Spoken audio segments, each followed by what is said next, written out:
Not all of our adventures are about jumping out of planes, driving the fastest car, or summiting the highest mountain, though I did marry a thrill seeker.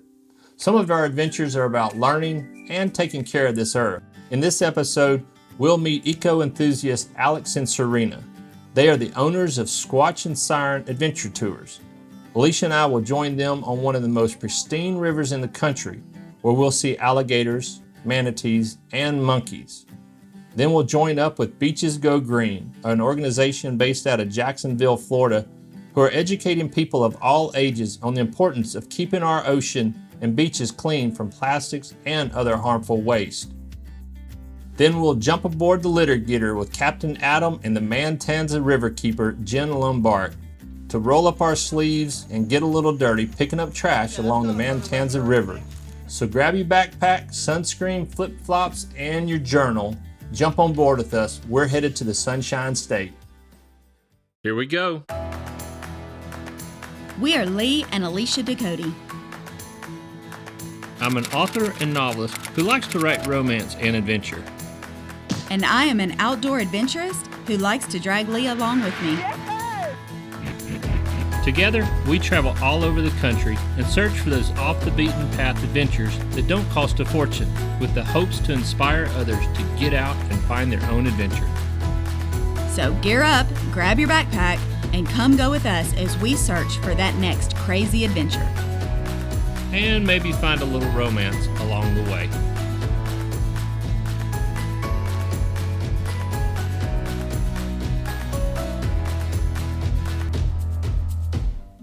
Lee and I packed up our paddleboards and headed out on an adventure that would require us to get our hands a little dirty. We are here in St. Augustine, Florida, because over a year ago, I started following this couple on social media. Their names are Alex and Serena, better known as Sasquatch and Siren, and they are taking us out on the Silver River for a stand-up paddleboard adventure.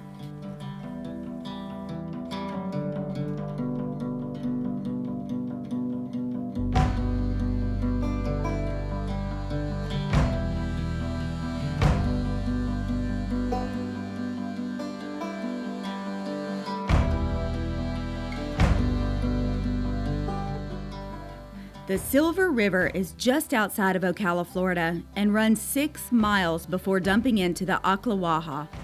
It is home to an endless amount of marine life and wildlife, and the only place in the U.S. where monkeys run wild.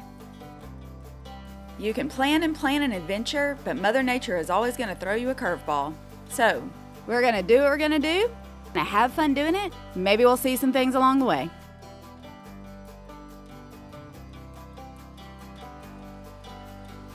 Man, the water's so muddy. What's up with this? Alright, this is what the water looks like below us. It's just crystal clear. And water like this flows for 4 or 5 miles, just clear as can be, with just tons of wildlife and vegetation. Well, I'll have to tell you guys, you've got the coolest job in the world to bring people out here to enjoy life and nature and just to escape from the world. This is such a cool place to be. This is really, really a cool job. A lot of cool things on this river. I'm filming, I'm talking to the camera. But a lot of movies were made here. Tarzan was made here back in the 40s and 50s. Creature of Black Lagoon was made here. Sequest was made here. This is a river you wouldn't expect to be in the middle of Florida, but it is here, and it is absolutely gorgeous. We spent time hovering over the opening to the springs that allow the crystal clear waters to flow through and feed the river that stays a comfortable 72 degrees year-round. There's a neat fish there. You might be familiar with them. That's a mudfish or a bowfin. They look kind of like an eel. All right, Alex is diving down 35 feet to retrieve the mask. These guys are always picking up trash no matter where they go, and how he spotted this mask down there, I have no clue.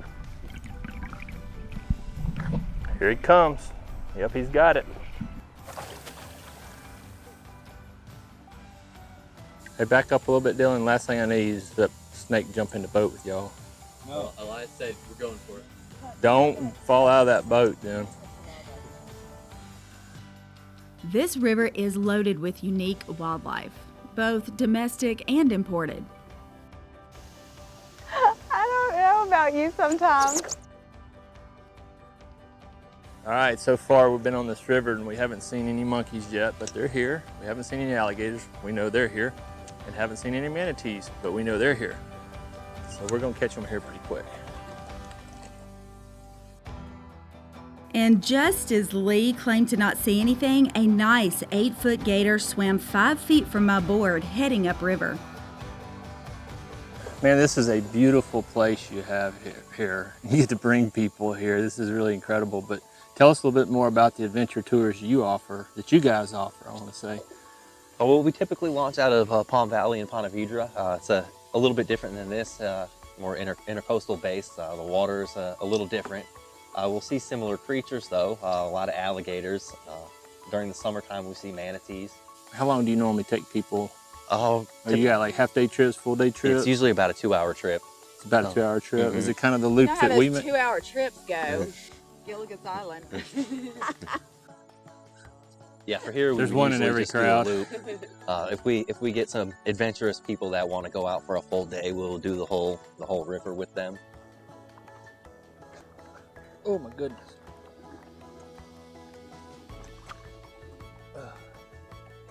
Hit something. So we stopped to look at what Lee hit, and it was an alligator. And of course, one of the cameramen hit my board, causing me to fall in on top of it, and we didn't even get it on film. We're hovering over an alligator trying to take underwater pictures, and Alicia dives in head first with her microphone on, of course. It was an accident. It was an accident. Are you ready for that kiss?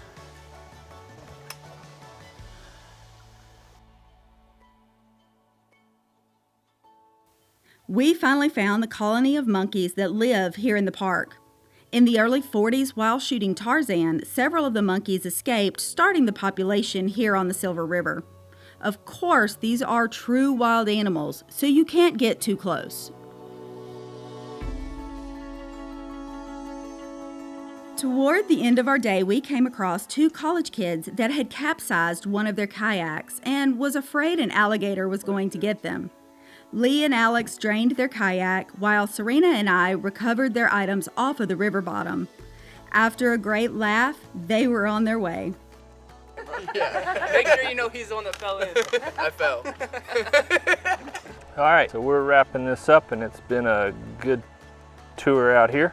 It's been great. It's been great. Thank you to Sasquatch and Siren, also known as Squatch and Siren. Look them up. They have a great tour guide service here in North Florida. They'd love to hear from you. Tell them Lee and Alicia sent you. But you know what? I am starving. It is time to go get some lunch.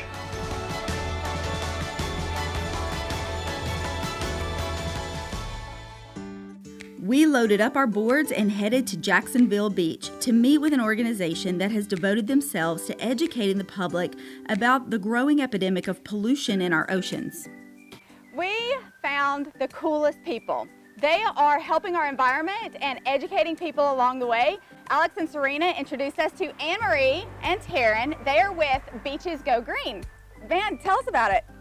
So Beaches Go Green is an awareness and educational nonprofit, and our goal is to get people thinking about all the waste that we produce and how it affects the environment. There are tons of single-use items that it's easy to make a change to do better, like switching away from single-use plastic water bottles and going with a reusable water bottle, switching away from single-use grocery plastic bags and getting a reusable bag. Those are easy changes.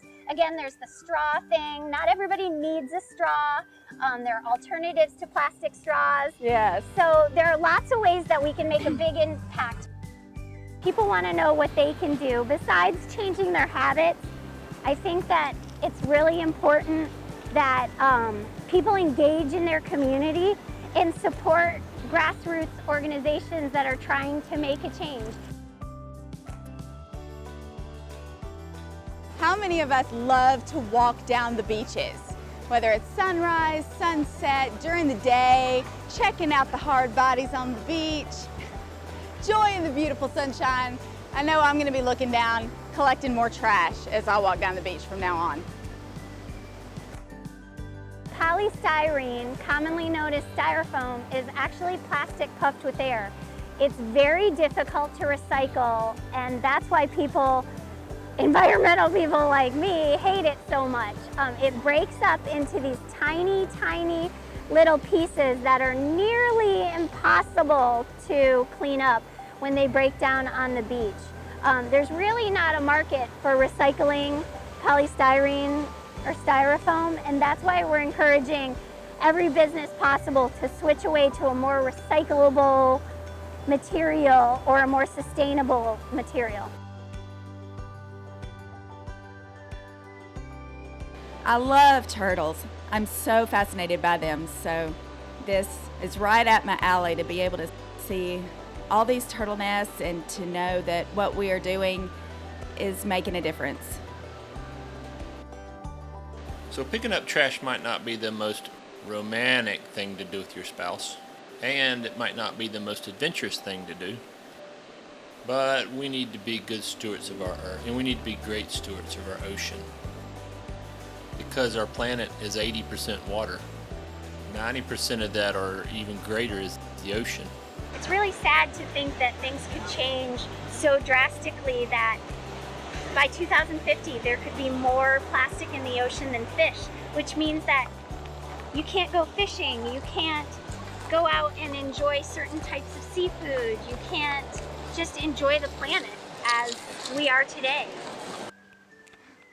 It's grassroots organizations like Beaches Go Green that are making a difference in our beaches and oceans.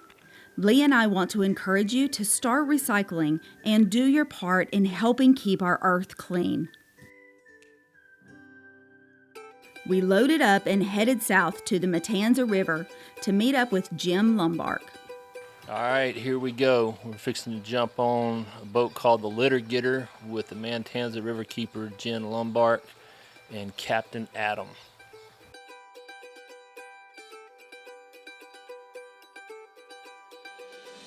We're going to go ahead and pick up speed. We're heading south down the Matanzas. Matanzas is about a 27 mile section of the Atlantic Intracoastal Waterway. It stretches from Norfolk, Virginia all the way down to South Florida.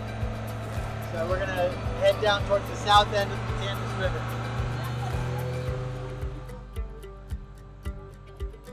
There is something about being a part of a mission that is making a difference that helps me sleep at night. And helping the Matanza Riverkeeper clean part of their river is one of those things. There are 13 riverkeepers in the state of Florida, and there's about 350 riverkeepers around the entire world. During storms, the storm surge and the winds just accumulate a ton of stuff right back there. So from here, look pretty pristine, right? Like you're not seeing a lot of trash. You're probably saying, "Where's the trash?" But when we get out there, I'm gonna take you right into these woods here, and you'll see the trash. That's all just accumulated over time. Captain Adam beached our vessel, and with a game plan, we trekked back into the dense vegetation with 5-gallon buckets to fill. The areas close to the water looked clean, but once we reached our destination, the pollution was overwhelming. This is not a fun job. It's hot and the bugs are bad. But knowing that we were making a difference outweighed the bugs and heat. So we are the Matanzas Riverkeeper. We are a nonprofit organization, and our mission is to protect the Matanzas River watershed through advocacy, education, and community engagement. So that includes everything from advocating for stronger policies to protect our waterways, to organizing beach and river cleanups, to teaching children and adults how to be good stewards of our environment. So the Litter Getter is a program of the Matanzas Riverkeeper, and it's also our boat. The Litter Getter is a 24-foot Carolina skiff. And so we take people out on the river to get out here and pick up garbage, but also to learn about some of the issues that are associated with single-use plastics, with the recycling industry, and basically how to make little modifications in their own habits to reduce the amount of single-use plastic that they're consuming. So you weren't kidding when you said you fill a boat up in 30 minutes. It doesn't take long at all. We find an accumulation zone like this and we get to work. Even though our trips are 2 hours, we usually spend about an hour, hour and a half just boating, and then the half hour is spent doing actual work. And it doesn't take long to fill it up. So it looks like our buckets are getting full. Let's go ahead and kind of round them up and head back out towards the opening.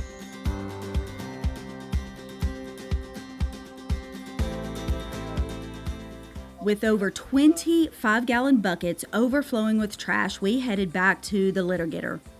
We filled these 20 buckets within a matter of minutes, and if it weren't for the insects, we would have had no trouble filling 10 times the amount. But the litter getter can only haul so much trash for one day. You flexed or nothing. Our day wasn't over yet. Captain Adam navigated us through the river, picking up trash that hadn't quite made it to land.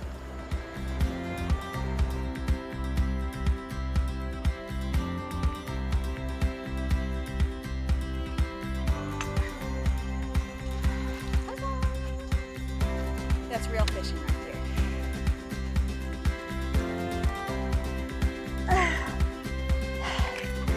Whew, that was a stretch.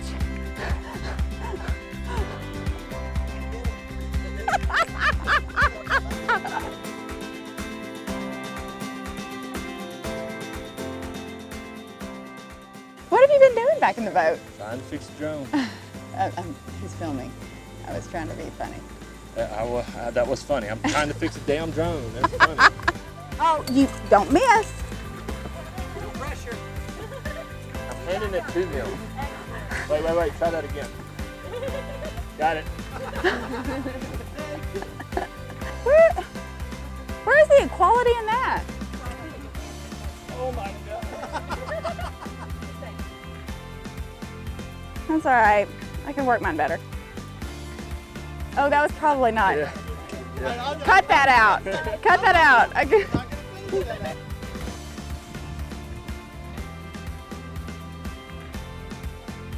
Toward the end of the day, we had scooped all the trash the litter getter could hold.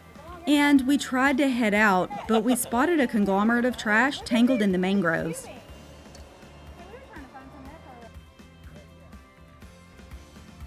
Lee and Alex braved their way through gator-infested waters to collect the last pieces of trash.